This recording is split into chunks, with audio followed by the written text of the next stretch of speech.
అందరికీ మరణాత. Praise the lord. ఈరోజు దేవుడు మనకు అనుగ్రహిస్తున్న శ్రేష్టమైన వాగ్దానము. అయినను మనలను ప్రేమించిన వాని ద్వారా మనము వీటన్నిటిలో అత్యధిక విజయము పొందుచున్నాము. రోమీలకు రాసిన పత్రిక 8వ అధ్యాయము 37వ వచనము. In all these things we are more than conquerors through him who loved us. Romans chapter 8 verse 37. ఈ రోజుకు గాను దయగల దేవుడు కృప కలిగిన మన తండ్రి అనుగ్రహించిన వాక్య భాగంను బట్టి ధ్యానించుకుందాము. ప్రభువునందు ప్రియమైన సహోదరి సహోదరులారా, దేవుడు మనకు అన్నిటిలో అత్యధికమైన విజయాలను దయచేయబోతున్నాడు. పడిపోయాను లేవలేను అనే స్థితిలో నుండి గొప్పగా నిన్ను నిలవబెట్టబోతున్నాడు. సాధారణమైన విధంగా నీవు విజయము పొందుకోవు, కానీ అసాధారణంగా అనగా ఎవరూ కూడా ఊహించని రీతిలో నీవు అనుకుంటున్న దానిలో విజయం సాధిస్తావు. అనేకులు ఈ లోకంలో గెలవడం కోసం ఏదైనా చేస్తారండి. వారి డబ్బును, వారి శక్తిని, వారి పలుకుబడిని, వారికి ఉన్న జ్ఞానాన్ని వాడుతుంటారు. అయినా సరే కొన్నిసార్లు ఓడిపోవలసినటువంటి పరిస్థితి ఏర్పడుతుంది కదండి. క్రికెట్లో కొన్ని సందర్భాల్లో ఒక టీం గెలవడం కోసం ప్రత్యర్థి టీంలో ఉన్నవారిని కొంటారు, మ్యాచ్ ఫిక్సింగ్ చేసుకుంటారు.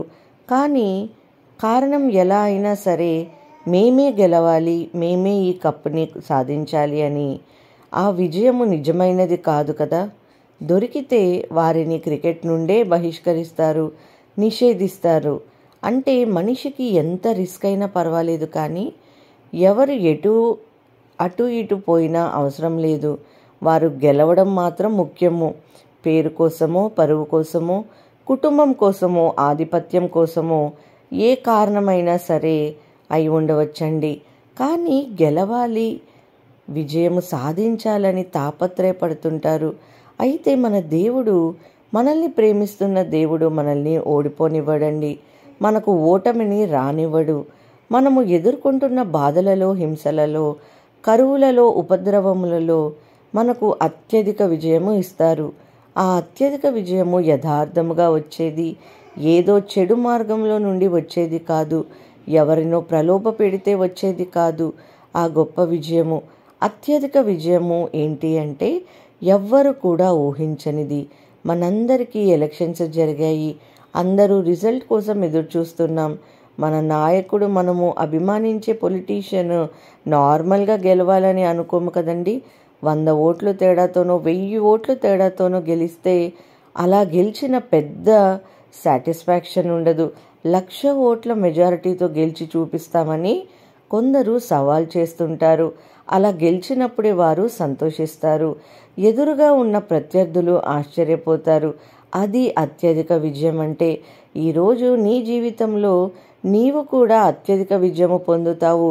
నీ ఉద్యోగ వ్యాపారాలలో, నీ పరిచర్యలో, మీ కుటుంబ జీవితంలో, నీ యొక్క చదువులలో, ఈరోజు నువ్వు పోరాడుతున్న అనారోగ్యముతోనైనా, ఆర్థిక ఇబ్బందులతోనైనా నీవు అత్యధికంగా విజయంను సాధించి తీరుతావు. భక్తుడు అంటున్నాడు, మేము వధింపబడిన వారము, వధకు సిద్ధమైన గొర్రెలమని, మేము ఎంచబడిన వారము అని. అనగా అపోస్తలులు చేస్తున్న పరిచర్యను బట్టి, వారు ప్రకటిస్తున్న విధానాన్ని బట్టి అందరూ కూడా వీరెప్పుడో ఒకప్పుడు బంధింపబడి చంపబడతారు. ప్రభుత్వానికి వ్యతిరేకంగా పనిచేస్తున్నారు. యేసును గురించి ప్రకటించొద్దంటే వినకుండా ప్రకటిస్తూనే ఉన్నారు. వీరు పని అయిపోయింది అని అందరూ అనుకుంటున్నారు. అయితే ఎవ్వరూ వారి పనిని ఆపలేరు. ఎవరు వారి యొక్క పరిచర్యలో విజయము సాధించకుండా వారిని అడ్డుకోలేరు అని రూఢీపరుస్తున్నారు. మరణమైనను, జీవమైనను, ప్రధానులైనను ఎవరైనా వారిని క్రీస్తు ప్రేమ నుండి వేరు చేయలేవు అని నమ్ముతున్నారు. ఈరోజు నీవు కూడా నమ్మాలి. ఏంటో తెలుసా? నీకు అత్యధిక విజయం వస్తుందని. నిజమే, నీ పరిస్థితి కూడా వదకు తేబడిన గొర్రెల వలె ఉన్నదేమో. ఈ లోకమంతా ఇక నీకు భవిష్యత్తు లేదని అనుకుంటుందేమో. నీకు అనారోగ్యాన్ని బట్టి నీవు చనిపోతావని వారు యోచిస్తున్నారేమో. నీకున్న అప్పులను బట్టి కలిగినవన్నీ అమ్మివేసుకొని బికారివి అయిపోతావని ఆలోచిస్తున్నారేమో. నీ కుమారుడో కుమార్తె ఇక చేతికి రారు. వారి దుర్వచనాలను బట్టి వారు పాడైపోతారు. నీ భర్త లేదా నీ భార్య మారదు, ఇక ఎప్పటికీ ఒంటరిగానే ఉండిపోవాలి. నీవు నీ కేసులో గెలవవు, నీకు శిక్ష పడుతుంది. ఇలా ఎన్నో విషయాలు ఏదైనా కావచ్చు. నీవు ఓడిపోయే స్థితిలోనే ఈ లోకానికి కనపడుతుండొచ్చు. అయినా కానీ నీవే గెలుస్తావు. అది మామూలు విజయం కాదండి.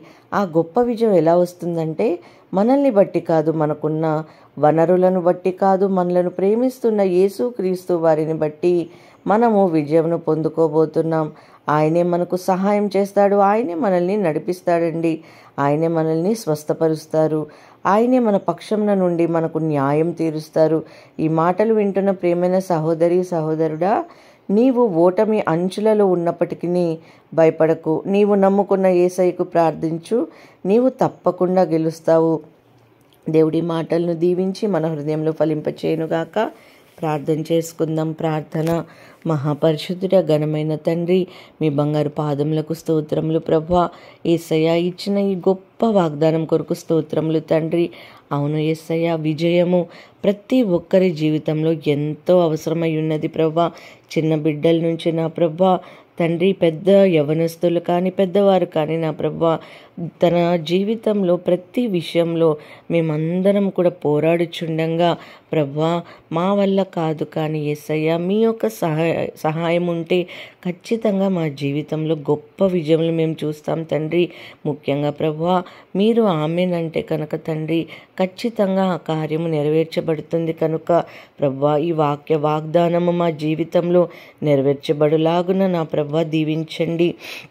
ముఖ్యంగా ఈ ప్రేయర్లో ఏకీభవిస్తున్న ప్రతి ఒక్కరి యేసయ్య ప్రార్థనలో ఆలకించి వారికి విజయంను దయచేయమని యేసు నామములో అడిగి వేడుకొంచున్నాము తండ్రి. ఆమేన్.